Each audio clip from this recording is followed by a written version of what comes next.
What's up, everybody? It's your girl Peaches Dean from Peachy Parenting, and today I'm going to be discussing 3 reasons why your child might be experiencing so many temper tantrums. So, I have a big announcement for you guys before we jump into the video. I just wanted to announce that Peachy Parenting is now, drumroll please, is now an LLC.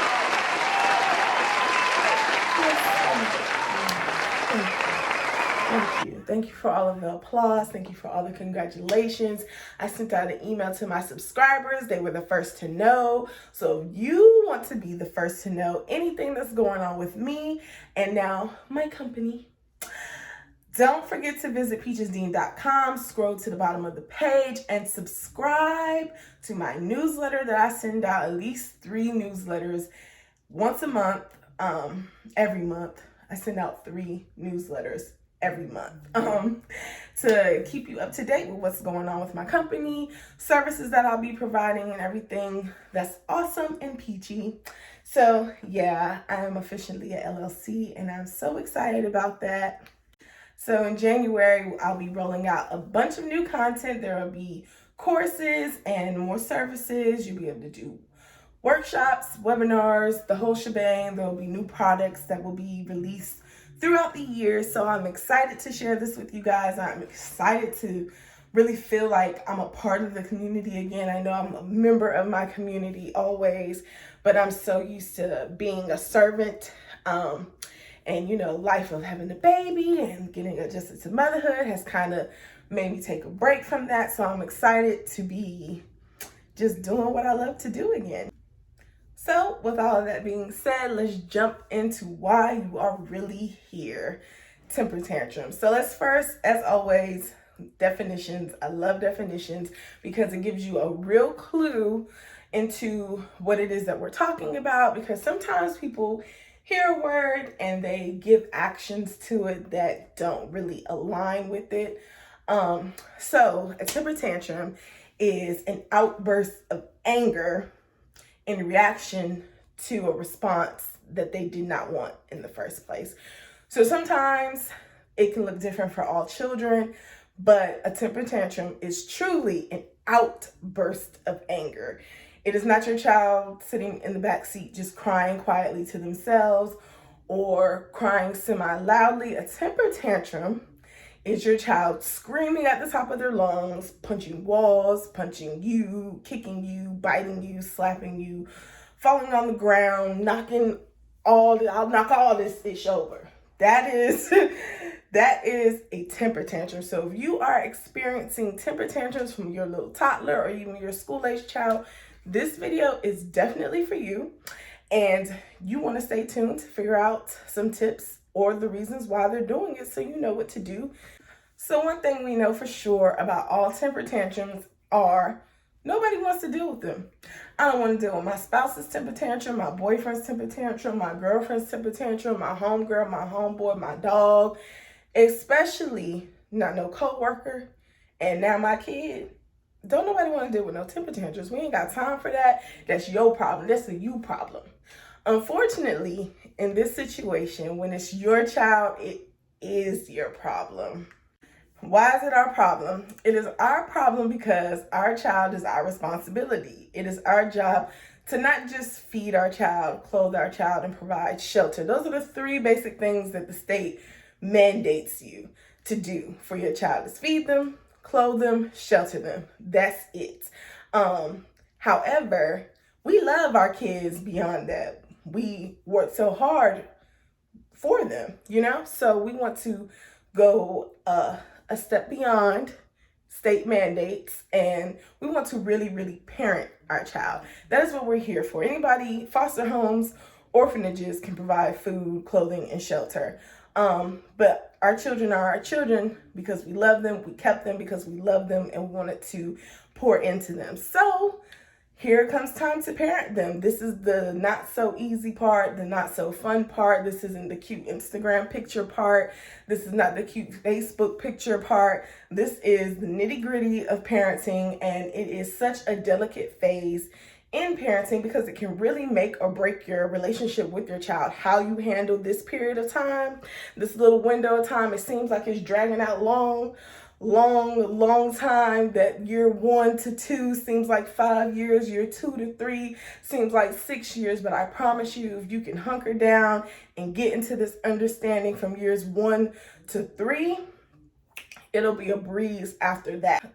So the number one question that I get in my one-on-one sessions with my parents is, girl, how do I make it stop? I just need it to stop. It's triggering me, the crying. I can't handle it. I'm triggered. What the hell do I do? So before I answer that, I want to give a disclaimer. All children, because they're not robots, okay, this is not information that you can just plug in. Okay, if you do this 6 times, I promise you'll never have to deal with this again. Anybody that tells you that is lying, okay? Don't trust them, run far from them. Every person is different. What's going to set one kid off isn't going to set the other kid off. They all have different temperament levels. And guess what? They got something to do with you. And that got something to do with whoever their daddy is, whoever their mama is, whoever their grandma is. Okay, these are genetics that are being pulled in. So you just have to learn your child and let's grow from there. So the answer to how do I make it stop? You don't. When does it stop? Technically never, because hi, my name is Peaches and I throw temper tantrums. Don't let me have my mouth set on them cookies at McDonald's and they ain't got none. When the pandemic first hit and I went to go get me a steak biscuit one morning, I had a whole conversation at the window because I'm like, why y'all ain't got my biscuit? I like the steak with the onions and all that. That's the best thing that y'all got on this menu, baby. We had to have a come to Jesus meeting. I had a whole attitude. So we all throw temper tantrums. Here are 3 reasons why they are expressing it this way all the time. Reason number 1, your child lacks communication skills. Something that simple. Your child simply lacks communication skills. They don't know how to say, I'm angry, I'm mad. They don't know how to say, I need help, I want to tie my shoe, I want this toy out of the bucket. In my mind, I'm picturing my teddy bear that's upstairs, but I don't know how to say teddy bear, and you don't know what I'm picturing in my head. Mama, why don't you know what I'm picturing in my head? You need to be picturing what's in my head. They lack those communication skills. A part of communication is also understanding, because communicating is not just about talking, but it's about knowing how to receive information. Another reason your child might be having a temper tantrum is because they are feeling like they are constantly being denied access to something that they want. And I think, again, like the example I used earlier, we can all relate to that. You want to go pay a bill, you're trying to do what you need to do, somebody denies you the ability to do that, so you're mad as hell. You drove an hour away to go pick up concert tickets, you get there and you find out it's sold out. Did I just spend all my gas money stopping to get them food and now I can't get these concert tickets? You have an attitude. It's the same with them, and sometimes we rob children of that because we feel like whatever they're mad about isn't that important. But if you have a true child, one that has the opportunity to not have to grow up so quick, them being mad about not being able to play with your rocking chair or some scissors that are shiny and pretty that they always see you with is a big deal to them. And to try to tell them that it's not a big deal to them is not fair. I wouldn't call it anything else other than it's just not fair. You need to be mindful of the things that you deem important and the things that they deem important, and whatever is important to them, you should also make it kind of important to you. When a child is used to being able to have whatever it is that they want, being told no can be very, very frustrating, but they have to learn, just because you're a well-behaved kid doesn't mean you get to have everything you want. And sometimes the answer is just no. And you have to allow space for your child just to be mad. Being mad is not a bad thing. They can be mad. They can be sad. They can have hurt feelings. They can have all of these things. We have to teach them how to properly express those things. hey bud, slamming doors is not safe because there are pictures on the wall, and when you slam the door, it makes the wall shake, and then we can break the pictures. So when you're mad, this is how you can express it, blank. And you fill in the blank to what you feel is appropriate and respectful to your household, also without making them stuff down how they truly feel. And the third reason why your child might be having so many temper tantrums is sometimes there are just unexplained ailments that they have. They might be having a tummy ache. They might be gassy, need to poop, constipated. Their knee might be sore. They bumped it earlier. You didn't notice. You didn't, they didn't cry about it at the time. But now it's sore today. They might have a headache. An earache, anything could be wrong with them. They could just be really, really tired. They got too much sleep. They didn't get enough sleep. It's plenty of reasons why your child might just be whining, complaining, and getting mad about everything all day long. And so it's just about taking those things into consideration and being upset with them, because you can be upset too. They need to see you upset, but they also need to see how you handle being upset. Because whether you believe it or not, a lot of times your child is mimicking your temper tantrums. So the major tip I'm going to give you today, well, I'm going to give you two tips.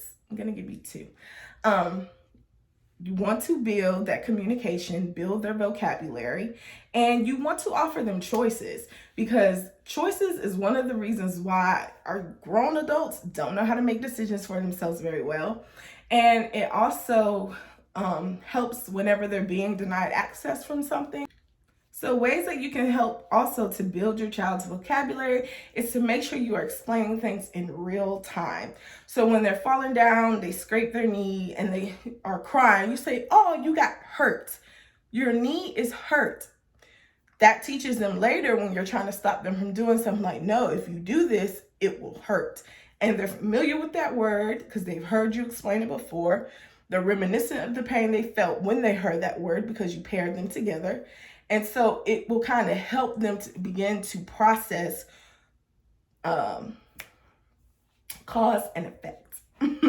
That's what they need to learn. That's how they learn consequences of their actions. So, hey, say they go ahead and they do whatever you told them not to do anyway. And then what happens? They get hurt. You say, see, this is why we don't jump on the couch, because we can get hurt. That is how you teach them the words. Whenever it's a toy that they really like, this is something we used to do. In a behavior clinic I used to work at, you take pictures of certain things and you put it in a little booklet for the your child. And so when they're crying, you're like, what do you want? What do you want? You have this picture book of stuff that's already made up, pictures that have already been taken of all the things that they like, and they can look at all the pictures like, oh, that's what I want right there, my teddy bear. And you say, oh, great, let's go get your bear, dude. And then he's starting to say, oh, bear, that's a bear. That's how you teach them vocabulary. So just a quick recap of today. I gave you 3 reasons why your child might be having so many temper tantrums. The first one is they lack communication skills. The second one is they are constantly being denied access without choices. And 3, they may be sleepy or have some type of ailment going on that you are completely unaware of.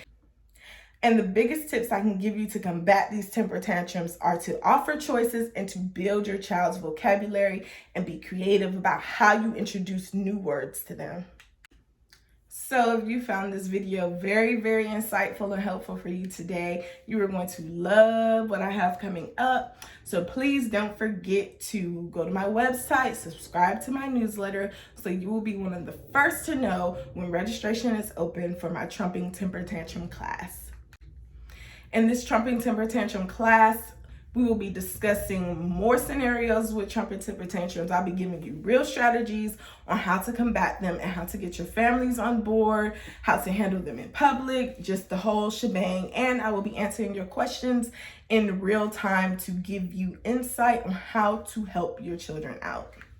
I'm so excited for this class that's coming up in the new year. It will be on January the 8th.